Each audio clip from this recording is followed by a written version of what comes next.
Muchas gracias.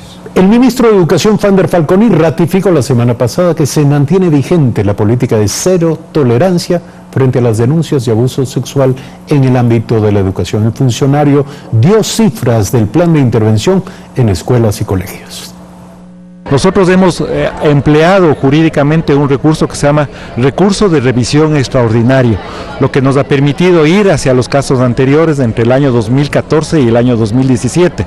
Nosotros hemos levantado todos esos sumarios administrativos que fueron negligentemente archivados en esa época y hemos ido a entregar a la Fiscalía General del Estado para que haga las indagaciones, las investigaciones respectivas y evidentemente las sanciones. En algunos casos la Fiscalía, como es el caso del réplica Aguirre Abad, ya ha tomado las respectivas actos de sanción. Hay 2 personas que están encarceladas por estos delitos, por esta tipificación de delitos absolutamente graves de acuerdo a nuestro Código Integral Penal. Son 734 sumarios expedientes que están entregados a la Fiscalía. ¿Sancionados?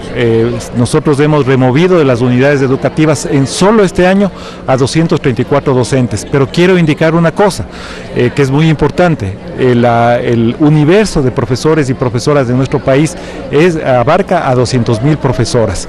Es decir, nunca podemos hacer una generalización, no estamos hablando de la abrumadora mayoría de nuestros profesores.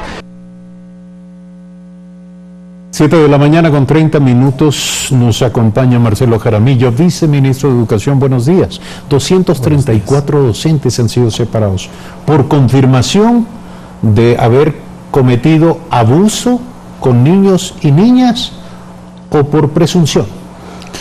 Buenos días, Eduardo. Efectivamente, el Ministerio de Educación, a partir de una política que ha sido dispuesta por el presidente de la República, que es cero tolerancia frente a todo tipo de abuso o maltrato a los niños, niñas y adolescentes que son estudiantes de las unidades educativas, especialmente en el sector público, pues desarrolló una política de investigación del conjunto de infracciones que son sancionadas en el ámbito administrativo y que posteriormente son derivadas al ámbito penal, a fin de que la justicia ordinaria del tratamiento que determina precisamente el Código Integral Penal, que es como un delito. O sea, todos estos casos de docentes separados ya pasaron a manos de la Fiscalía. Efectivamente, han sido desvinculados del Ministerio de Educación y pasan a conocimiento de la Fiscalía. Entonces tenemos 2 temas, uno el ámbito administrativo y otro el ámbito de la justicia ordinaria, que es el ámbito penal. Ahora, ¿por qué esto? Primero porque efectivamente la Constitución de la República, la Convención Internacional de los Derechos del Niño, el Código de la Niñez, la Ley Orgánica de Educación Intercultural, determina que nosotros debemos estar vigilantes, ¿no? Y debemos tomar medidas de prevención y medidas de protección. En este caso, lo que se han hecho son sumarios administrativos, donde una vez que se identifica el cometimiento de esta falta, pues respetando el debido proceso, se sustancia esto en el ámbito administrativo y finalmente se resuelve. El artículo 132, precisamente de la Ley Orgánica de Educación Intercultural, establece como una falta administrativa también, él dice cometer infracciones de acoso, abuso, violencia sexual u otros delitos sexuales. Está más que justificado, evidentemente. Esto inmediatamente pasa a un sumario administrativo y tiene que aplicarse la sanción que determina el artículo 133. Ahora, ¿se ha llegado con esto al fondo del asunto? A ver, estamos hablando de qué magnitud. Esto es muy importante lo que tú señalas, Eduardo, porque ¿qué es lo que estamos haciendo? Primero, nosotros empezamos a advertir de esta problemática desde el año pasado. Se suscitaron 3 hechos que prendieron la alarma en toda la institucionalidad pública, donde yo personalmente he sostenido que el Estado se puso a prueba. Se dio un hecho lamentable en un establecimiento educativo del sur de Quito, donde 40 niños fueron, violentados de esta manera.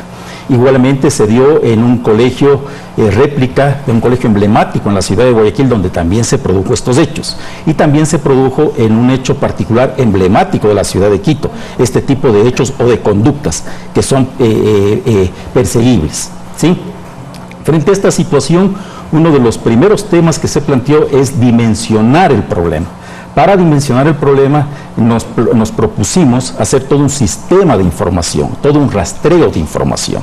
La información logramos ubicar desde el 2014, ¿no? Y hemos creado un sistema que nos permite, a partir de evidencias, es decir, ya de sumarios administrativos completos, realizados, poder determinar cómo ha ido evolucionando esta problemática.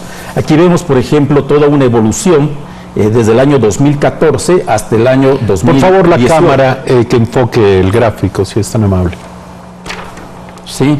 Ustedes ven, por ejemplo, del 2014 empezamos con 61 casos, el 2015 79, el 2016 190, y el 2017, cuando empieza efectivamente a consolidarse una política pública para tratar de erradicar este tipo de conductas o comportamientos que lesionan los derechos de los estudiantes, pues vemos que subió a 404, y en el año 2018, 465 casos. Pero si me permite, este sigue siendo la cara visible del problema. Claro, a ver, pero esto es importante porque creo que nosotros estamos rompiendo el silencio, ¿sí? Efectivamente se habilitan los mecanismos de denuncia y se establecen los mecanismos de protección, pero también no solamente es un tema de carácter sancionatorio, también es un carácter de orden preventivo, por eso... Pero ya sabemos, si me perdone que le interrumpa. La gran duda tiene que ver con el silencio como práctica habitual en torno a este tipo de abusos. Tanto porque evidentemente los autores no van a confesarlo y las víctimas suelen callarlo. Entonces estamos hablando de un problema muy complejo, ciertamente. Esto ocurre en la sociedad entera, pero también dentro del sistema educativo. ¿Cómo romper aquello? Se comenzó a hablar de la Comisión de la Verdad, de una Comisión de la Verdad. No sé qué tan interesante suene al propio Ministerio de Educación un mecanismo de este orden que además vincule a otros actores dentro de esta problemática que ya es de por sí muy compleja. Es muy importante mencionar de que es necesario primero establecer un diálogo permanente de las familias, de los padres de familia con sus hijos, ¿no? De las autoridades de los establecimientos educativos, de los departamentos de consejería estudiantil, de los propios profesores, de los propios docentes, ¿sí? Es importante reconocer el trabajo que hacen los docentes. Nosotros estamos hablando casi del 0.7% del total de los docentes que existen en el país, cerca de 180,000. Es decir, un 0.7% de ese total están vinculados con estos hechos. Porque el docente efectivamente tiene también una labor de acompañar, de ver el comportamiento de los chicos y de proteger a los chicos. Frente a esta situación también es un comportamiento de la sociedad. La sociedad tiene que estar atenta, ¿no? Tiene que estar vigilante ante este tipo de situaciones a fin de que efectivamente se logre combatir este tipo de comportamientos. Y obviamente las instituciones del Estado, empezando por el Ministerio de Educación y toda su institucionalidad, para tratar de identificar y, como dije, para tratar de erradicar estos comportamientos. ¿Qué es lo que nos dice la estadística? Y esto es interesante, que en este año hemos roto precisamente el silencio. Hay estos mecanismos a veces disuasivos de que no presenten la denuncia, que se van a meter en problemas. No, hay que romper el silencio, hay que denunciar, ¿sí? De esta manera nos ayudan precisamente a que nosotros podamos desterrar a través de un juzgamiento administrativo y también en el ámbito penal este tipo de conductas. ¿En qué medida se demostró que los docentes que no estaban implicados, evidentemente, en estos casos, de alguna manera también contribuyeron al silencio? Bueno, efectivamente, cuando hay actividades de acoso, es decir, cuando hay una actitud de superioridad frente a los estudiantes, puede haber estos mecanismos disuasivos, ¿no? Para que no se presente la denuncia, para que se oculten los hechos.